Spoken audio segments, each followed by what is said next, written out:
Suppose we want to design a hot air balloon. We want the balloon to have neutral buoyancy at an air temperature of 100 degrees C so that it'll lift off at any internal temperature above that. Now the total lift load is going to be about 1,600 pounds, which is 725 kilograms. And the guiding principle is that the mass or weight of the bucket, the part that's going to be lifted, will be equal to the displaced air minus the hot air. Now the displaced air is the air in the environment. The hot air is going to be the air that's been heated by a propane torch and is inside the balloon. The ambient temperature will be 36 degrees C. That's about 98 degrees F. That's a pretty hot day. But we want our design to be robust, so this balloon will lift off under almost all conditions. And the ambient pressure will be 1 atmosphere, which is 101,325 pascals. We're going to use 29 grams per mole as the molecular weight of air. And then the question we want to answer is how much volume must the balloon contain? And we're given as a starting point, besides the 29 grams per mole molecular weight of air, we're given as a starting point the gas constant to use in joules per mole K. So how big does this balloon need to be?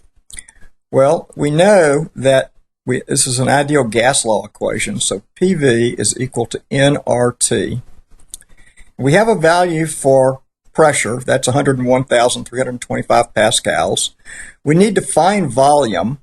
We have a value for R, we have two values for T, and we need to do something about moles. Well, let's start with moles. We know that N moles are equal to mass, say in kilograms, because I would like to stay in SI units, divided by molecular weight. But then molecular weight has been given not in SI units, but rather as 29 grams per mole.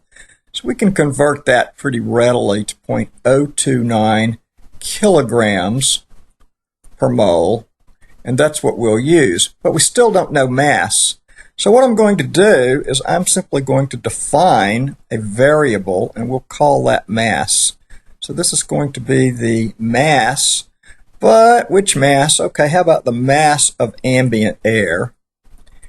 Mass of ambient air, that's room temperature air or outside temperature air. And we know that that has a temperature T1 that was 36 degrees C, plus the 273.15, because we have to offset it to Kelvin. That's going to be 309.15 Kelvin.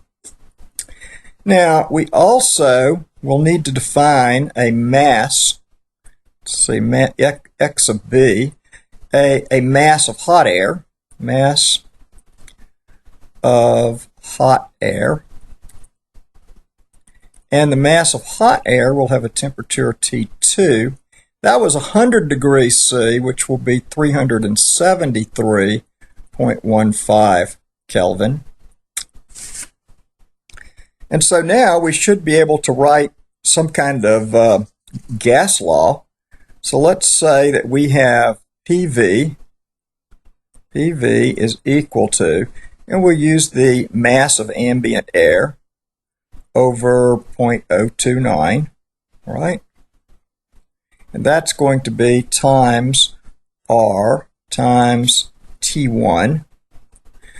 And then we can have a second equation, I suppose, which would be PV is equal to the mass of hot air, so that's X of B, over 0.029.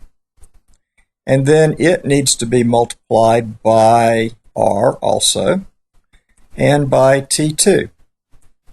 So now we have two equations with, let's see, X of A and X of B, and oh yes, we need to find volume, so we need another equation.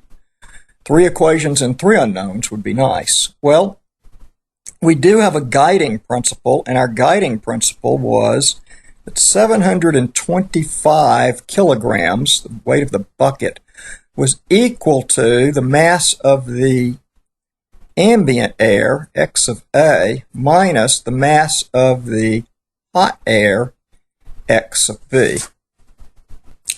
The way I would set about solving this problem is to solve the first equation for x of a. So actually, let's get the right color here. So x of a is going to be equal to, let's see, that's going to be PV times 0.029 times, or should I say divided by, RT1. That seems to be right. And then if we wanted to go to the x of b, let's get it in its x of b color here. So we have x of b. That one's very similar. It's going to be PV times 0.029 divided by R times T2. And then finally, we can substitute those into the equation at the bottom. So that's going to be 725 is equal to, and as I put these in, I'll factor the V out for us. So that's going to be P times 0.029 over R times T1 minus P times 0.029 over R times T2, and I have factored out the V.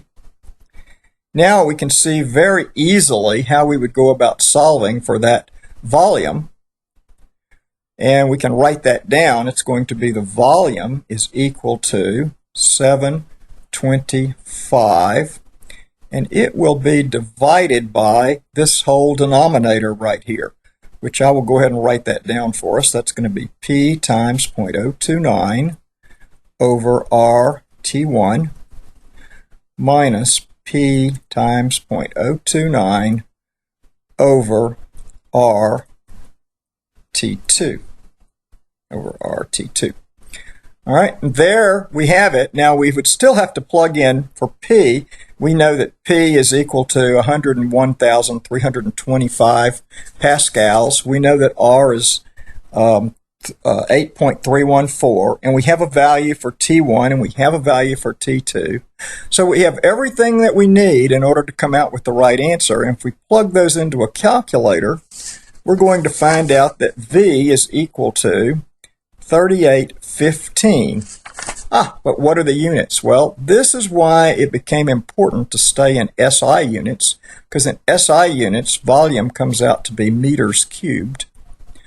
If we do that, then we also know that volume is going to be equal to 3,815,000 liters. That's a volume measurement, besides cubic meters. And that is the size that the balloon has to be. So I hope you found this video educational. Thank you for watching.